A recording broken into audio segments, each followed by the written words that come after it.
With a record number of ballots already cast for the upcoming election, MTV has created the first Vote Early Day, a coalition of more than 2,000 organizations and businesses that are spreading the word about voting early.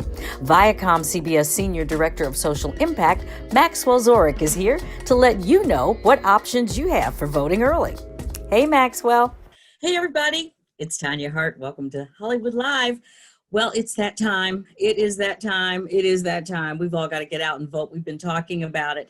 MTV has a new initiative. You know, they've always been ahead of the curve when it talks about getting folks out to vote. And Maxwell Zorich is joining me today from Viacom CBS. Hey, Maxwell. Hi, thanks for having me. Oh, absolutely. First of all, I got to get your title right. You are the Senior Director of Social Impact, which I find pretty impressive. You know, that Viacom actually has a social impact department that you're running. Tell me a little bit about your job, first of all. Well, our job is to make sure that our audience is activating and taking action on the issues that they care about. And so our job is to think about how do we use our brands, Comedy Central, MTV, VH1, to reach people and to get them thinking about and activating around those issues. And one big one that we're working on this year, of course, is civic engagement and voting. Mm-hmm. So we help to create the voting campaigns and strategy around our brands and make sure that young people are showing up this week and in the election. Right, and that is so important. I have to give MTV credit, though, because I remember it's probably been, 15 years ago that you guys started Rock the Vote? Yeah, we've been doing voter engagement work, I think, for almost 30 years now. So is it been, I was going to say, it's probably longer than that. 15 years, maybe 20. Who's counting anymore? It's all going by so fast. But you've got this campaign, which I find interesting. You've engaged a bunch of other civic organizations to join into the Vote Early, and everybody is saying that. Why is that important? Yeah, so this year we helped to create Vote Early Day, which will be this Saturday, October 24th. And we're doing that to make sure that everybody knows about their options and is celebrating their ability to vote early. And as you mentioned, MTV is one of many partners, over 2,500 organizations, wow. Both nationally. Big brands like Twitter and REI and Snapchat and BET are getting involved in this, but also local organizations across the country who are going to be holding marches and rallies and socially distant barbecues. And really just everyone on Saturday is going to be laser focused on this message of get out there and vote. Right. And this, you know, everybody's saying vote early because I guess people are afraid that the lines will be so long, and we are in the middle of a pandemic. Early lines have been long from what I can see too. And people are waiting in long lines. So does it matter? I mean, we've had just a lot of enthusiasm this year. Over the past few decades, more and more people have voted early. This year, over 44 million people as of today have already voted early, which is 5 or 6 times what we would have seen in a past election. So sure, there are going to be you know, a lot of enthusiasm, people showing up, but we're just encouraging to make sure everyone gets there as early as possible. You know, if you go today and your line's a little bit too long for you, try go voting on Saturday on Vote Early Day when you might have a little more time. That's why we did it on a Saturday, is a work conflict, a new shift, a family commitment might stop you on a weekday.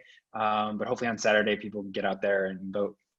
Right. You've got a bunch of other activities going on too to make this more exciting, and I want to get to that. But, you know, it's interesting because I talk to a lot of young people. I've got a lot of young people in my family, thank goodness. And all of these kids are voting because, you know, we marched them down to get registered when they were 16. You can do that here in California. But there's a whole thing with a lot of the young people. They feel that if they're on like Instagram, for instance, and they're doing all of this stuff and communicating about voting and the election on Instagram, that's enough. That, you know, maybe I've done my part. How do you convey the message? No, the end game here is, you know. Yeah, I think we're seeing young people expressing themselves online and talking about the issues, and actually that kind of social pressure can be really, really motivating to get your friends to show up. So me asking a friend to go vote is going to do way more than any brand. But also that's kind of the first step. And we're seeing young people actually taking some pretty high barrier actions this year. They're volunteering as poll workers at MTV and Comedy Central. We helped to create a new campaign called Power the Polls. We've had over 650,000 people across the country raise their hand and say they want to be a poll worker. And a lot of those people are younger. We have young people also running for office, like we haven't seen before. So yes, people are going to be sharing on social, people are going to be talking on social media, and maybe not every young person is going to be a poll worker or, run for office, but I think that's a good first step to be thinking about and talking about these issues, and then getting out there and voting and doing the next thing after that. So doing the main thing. If you've got other activities going on surrounding this vote early campaign, let's talk a little bit. I mean, like exhibits and things like that. What else do you have going on to kind of engage people and inform them? So on the MTV side, we started a campaign this year in partnership with the Ad Council called Vote for Your Life. That's all about the issues that young people care about, getting them excited about those issues and about what they can affect on those issues through voting. And through that campaign, we are doing activations in more than 20 cities across the country. For example, in LA, we're doing something down at the Row. We're doing this big balloon activation with an artist called Robert Bose, who does these at Coachella and Burning Man. And we're bringing that to get people thinking about how they're voting early. We're doing a big chalk mural in Houston. We're rolling out a red carpet at Toyota Center. So we're doing stuff on the ground in ways that we've never done before around early voting. But then, of course, online, we're doing a big live stream on Saturday. We're doing a Twitch tournament on Friday night. Twitch tournament? What's a Twitch tournament? We have over 40 gamers and NBA athletes and influencers are all going to be playing the game Fall Guys, all competing against each other for charity prizes. And we're going to be streaming that on Twitch, so people across the country can be watching them gaming and talking about early voting. Young people love gaming. They love watching the best gamers go at it. And that's just another way that we're getting people involved in this and doing it creatively. Well, if nothing else, 2020 and leading up to 2020, I have to say, since civics was taken out of public schools probably a quarter of a century ago, and people didn't really understand how the government and how democracy and all of this stuff actually works. Well, now I think they do. I mean, we've gotten a great civic lesson this year and coming up to this year. So all of that being said, what would you say to all of the young people out there just about knowing about civics and voting and how, the branches of government and all of that? What would you say about all that? Yeah, I would say, sometimes it may seem complex or complicated. And I would just say that you as an individual, you have the experience that you need to cast your ballot. You have the perspectives that you need to cast your ballot.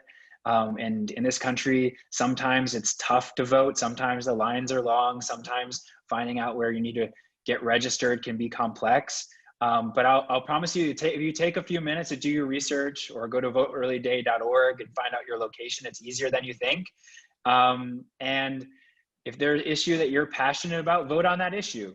Research your candidates and find out who else is passionate about that issue and cast your ballot based on that. And so don't feel like you don't have the information you need or you need a fancy degree to make these decisions. It's really just about your personal experience and what you think is best for your community. Right. And that's the bottom line. People need to understand it, and especially in all of the local initiatives, it's going to make a difference in your life. Of course, the presidential election does as well, but it's the other issues that really will make a difference in whether you have a good life or not so good life, Little things like, where's the bus stop? Of course, it's a census thing, but do we have bus stops over here? Do we have, all of the resources that we need? And I think it's harder. I know it's harder for younger people. I mean, one time we were all teenagers. And so I do remember what that was like. But all of that being said, I think kids are very smart and very savvy. And so are you, Maxwell. So when this is all over, Maxwell, what do you do then? What's your Well, job going I to would be? say first things first is if people need to go out there on Saturday and cast their ballot early, do it Right. on vote early day. And then we're going to wait for the election results to come in. It might take a little bit longer than we're used to, but the work doesn't stop there. No matter who elected or where you stand, is that there'll always be more rallies, more marches, more things you need to advocate for. Is that, you know, like collect yourself, take that break, take that mental health break. But young people are going to get right back in it, and we know they're going to be excited come January. No matter who's president, no matter who's local elected leaders, they're still going to be advocating on the issues they care about. Right, that's very true. And I did not even mention the fact that we've had all of these protests going on for months now. Does that play into all of this, do you think? Yeah, I think the research shows that over 25% of those between 18 and 24 have showed up at a march or a rally this year, which is historic, really historic numbers. Right. And I think you're going to see that level of enthusiasm and excitement to go march all day convert to people showing up at the ballot box. And we're already seeing something like over 500,000 young people have showed up in battleground states. So young people are already getting out there, and I think we're going to see historic turnout in numbers. We just need to make sure we all go vote, whether that's on Saturday or another time that's convenient for us. Well, good luck. Congratulations to you guys for always keeping ahead of the curve there, especially with all of our people, our younger people that are coming up. So we're all hoping, and I'm sure people are really going to get out and vote. And thank you, Maxwell. Come back and join us after the election. We will. Thank you. Okay.